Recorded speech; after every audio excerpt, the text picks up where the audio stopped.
বাঙালিদের শ্রেষ্ঠ উৎসব তো দুর্গাপুজো, তার মধ্যে অষ্টমীর দিনটা যেন আলাদা করে আরও একটা উৎসবকে মনে করিয়ে দেয়। 4টে দিনের থেকেও অষ্টমীর দিনটা যেন একটু বেশি স্পেশাল হয় মানুষের কাছে। সেই দিনে সাজগোজের একটা অন্যরকম ব্যাপার থাকে, সেদিনে সন্ধিক্ষণ হয়, একটা অঞ্জলি দেয়, সমস্ত কিছু মিলিয়ে অষ্টমীটা যেন একটা আলাদাই ইমেজ তৈরি করে দেয় বাঙালিদের কাছে। তাই সেদিনের সাজগোজটাও কিন্তু একটু অন্য রকমের হয়। সাবেকি সাজগোজের উপর দিকেই যায় অষ্টমীর সাজটা, কেউ বা লাল সাদা শাড়ি পরে, কেউ ট্রেন্ডি শাড়িতে গা ভাসায়। তো আজকে দেখো আমি একটা ট্রেন্ডি শাড়ি পরে নিয়েছি, আর আজকে আমার দিনটা এত খারাপ যাবে আমি ভাবতেও পারিনি, কারণ আমার প্রচণ্ড পরিমাণে শরীরটা খারাপ ছিল। হয়তো তোমরা আমার গলার ভয়েসটা শুনেই বুঝতে পারছো যে আমার কতটা পরিমাণে ঠান্ডা লেগে গলা বসে গেছে। তো সেই দিনে সকাল থেকে শুরু হয়ে যায় আমার সর্দি, হাঁচি, কাশি, যাবতীয় যা কিছু আমার অষ্টমীর দিন সকাল থেকে আমার কাছে চলে এসেছে। তো সেই দিনে আমার একদম বাইরে বেরোতে ইচ্ছে করছিল না, মণ্ডপে যেতেও ইচ্ছে করছিল না, কিন্তু কি করব, বাড়ির সকলে যাচ্ছে, আমি কি একা চুপচাপ বসে থাকবো?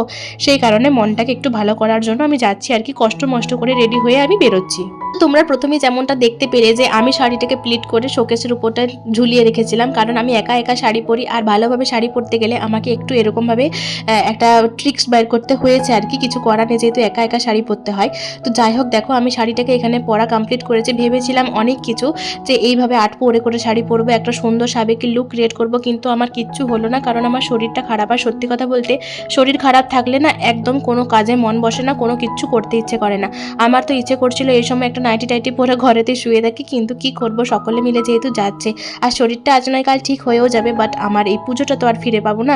সেই কারণে যতটা সিম্পল থেকে সিম্পলেস্ট ওয়েতে একটা মেকআপ লুক ক্রিয়েট করা যায়, তো মেকআপ লুক বললে ভুলই হবে, কারণ এখানে আমি মেকআপের মোটাও ইউজ করিনি আজকে, তোমরা যেমনটা দেখতে পেলে। যেহেতু সন্ধিক্ষণটা পড়েছে একদম দুপুরবেলা, মানে 1:45, তাই যেহেতু মণ্ডপে যাচ্ছে সানস্ক্রিন লাগিয়ে নিয়েছি ভরে ভরে, তার সাথে সিসি ক্রিম দিয়ে কম্প্যাক্ট পাউডার দিয়ে সেট করে নিয়েছি, আর এটাই হচ্ছে আমার মেকআপ লুক। তার সাথে কাজল, লিপস্টিক, লাইনার তো থাকবে, এটা মেয়েদের মেকআপের মধ্যে পড়েই না, এটা রেগুলার জিনিসও, মানে রেগুলার বেসিসে মেয়েরা ইউজ করে থাকে আর কি। তো যাই হোক, একদম সিম্পল অ্যান্ড স্যাটেল একটা লুক আমি এখানে ক্রিয়েট করেছি। মেকআপ টেকআপ করতে ইচ্ছে করছে না একদমই, কারণ আমার শরীরটা প্রচুর খারাপ।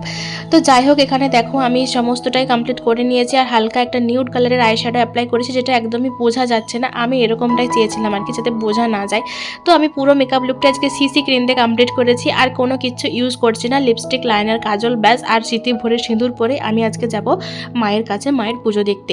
ইচ্ছে ছিল অনেক সুন্দরভাবে সাজার, কিন্তু কি করব, সব ইচ্ছে তো আর সবার পূরণ হয় না, শরীরটাই সাথ দিচ্ছে না, তাহলে আমি কিভাবে কি সাজবো। তো অনেকটাই লেট হয়ে গিয়েছে, সেই কারণে দেখো আমি আজকে গোল্ডের জুয়েলারি পরছি, অন্য কোনো কিছু স্টোন বলো, এডি পাথরের কোনো কিছু জুয়েলারি আমি ইউজ করছি না। এখানে আমি আজকে only gold plated jewellery use করছি, গোল্ডের জুয়েলারি। তো যাই হোক, এই লুকটা কেমন লাগছে অবশ্যই জানিও। ওই যে বললাম সপ্তমী ষষ্ঠীর লুকটা আমি তোমাদের সাথে শেয়ার করেছি ঠিকই, বাট এই লুকটা একটু বেশি স্পেশাল হয়ে থাকে আমাদের কাছে। তো এখানে আমি দেখো, এখানে সমস্তটাই আমি গোল্ডের উপর রাখার চেষ্টা করেছি, তার সাথে দেখো আমার একটা বিগেস্ট মিস্টেক হয়ে যাচ্ছিল, সেটা হচ্ছে টিপ পরতে আমি ভুলে যাচ্ছিলাম। সত্যি কথা বলতে কখনো কখনো ওই রকম হেভি মেকআপ টেকআপ না করেও না, সুন্দর হালকা পাতলা সাজেও কিন্তু ভালো লাগে। তাই দেখো আজকে কোনো রকম কোনো মেকআপ না করেই আমি যাচ্ছি মণ্ডপে, কিন্তু তাও যেন দেখতে ভীষণ ভালো লাগছে। আর এই শাড়িটা যেহেতু এভাবে পরেছি, ভাবলাম একটা কোমর ঝাপটা, কোমর বন্ধনী কোমরে আমি একটা লাগাই। তো এই হচ্ছে আমার ফাইনাল লুক। চলো মণ্ডপে যাওয়া যাক, দেখা হচ্ছে তোমাদের সাথে নেক্সট ভিডিওতে। সিম্পল লুকটা কেমন লাগলো অবশ্যই কিন্তু জানিও। টাটা।